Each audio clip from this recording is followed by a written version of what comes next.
প্রতি বছর আমি হোলির দিন আগে ভগবানকে পুজো করি, তারপরে তাদের পায়ে আবির দিয়েই আমি দোল খেলা শুরু করি। ঠিক এই বছরে তাই করলাম। সকাল সকাল স্নান করে উঠেই মাত্র সাই বাবাকে, মা কালীকে, সবাইকে মালা দিয়ে তারপর আবির সবার পায়ে একটু একটু করে দিয়ে তো আর দেরি করলাম না। মা, ঠাকুমা, দাদু সবাই পায়ে প্রণাম করেই আর তারপর কাকিদের বাড়িতে চলে গেছিলাম। আর মেন তো আমাদের হোলি খেলাটা হয় কাকিদের বাড়িতে, মানে সবাই সকাল সকাল খেলে নেয় আর আমরা খেলি 4টের পর। যেহেতু হোলির দিন আমার কাকিদের বাড়িতে রান্নাবান্না হয়, সবাই ওখানেই খাওয়া দাওয়া করি। আর তার উপর সিদ্ধি বানানো, তারপর রান্নাবান্নার একটা ঝামেলা, সবাই মিলে আসা, রেডি করা, ওই করতে করতে আমাদের বেলা হয়ে যায়। এখন সিদ্ধির আয়োজন করতে, সিদ্ধি পাতা, সন্দেশ, মিষ্টি, আজকে যাবে ডাবের জল, দই।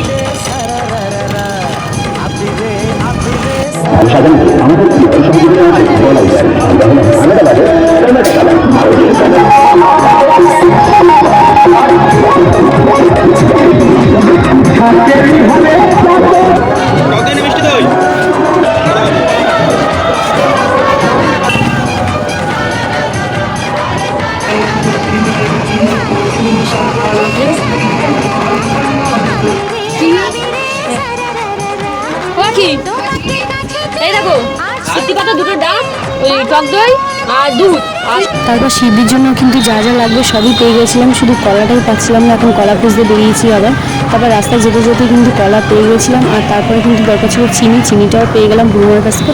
তারপর আর কি বেশি দেরি না করে যে আমি এখন সিদ্ধি খেয়ে নিয়েছি। সিদ্ধি খেয়ে আমাদের কিন্তু হোলি খেলা স্টার্ট হয়ে গেছে।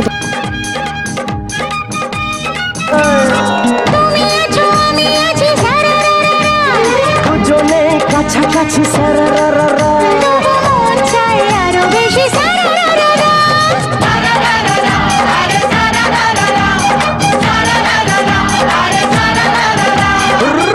নীল সবুজে সারারারা,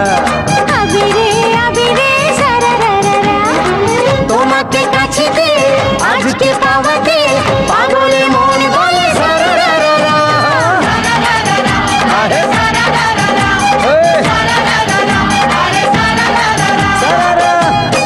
হোলি খেলার পর কিন্তু আরেকটা সমস্যা আমাদের এসেছিল, সবার বাড়িতে জল চলে গেছে, কারোর বাড়িতে জল নেই। তার জন্য আমরা সবাই মিলে প্ল্যান করেছিলাম বিকাশদের বাড়িতে যাব স্নান করতে। বিকাশ তার আগেই চলে গেছিলো, স্নান করার জন্য আগেই বেরিয়ে পড়েছিল। তারপর তো স্নান করে এসে খাওয়া দাওয়া করতো। তারপর আমাদের এখানে জল নেই বলে কাকা, মমতাদি, রাজাদা, জামাইবাবু, দিদি, আমি সবাই বাইক নিয়ে বেরিয়ে পড়েছিলাম বিকাশদের বাড়ি। তো ওইখানেই আমরা স্নান করতে যাচ্ছি। আর আজকের ভিডিও এই পর্যন্ত, দেখা হচ্ছে নেক্সট ভিডিওতে। তো আমার চ্যানেল যারা নতুন তারা অবশ্যই চ্যানেলটিকে সাবস্ক্রাইব করে দিয়ে দেখা হচ্ছে নেক্সট ভিডিওতে।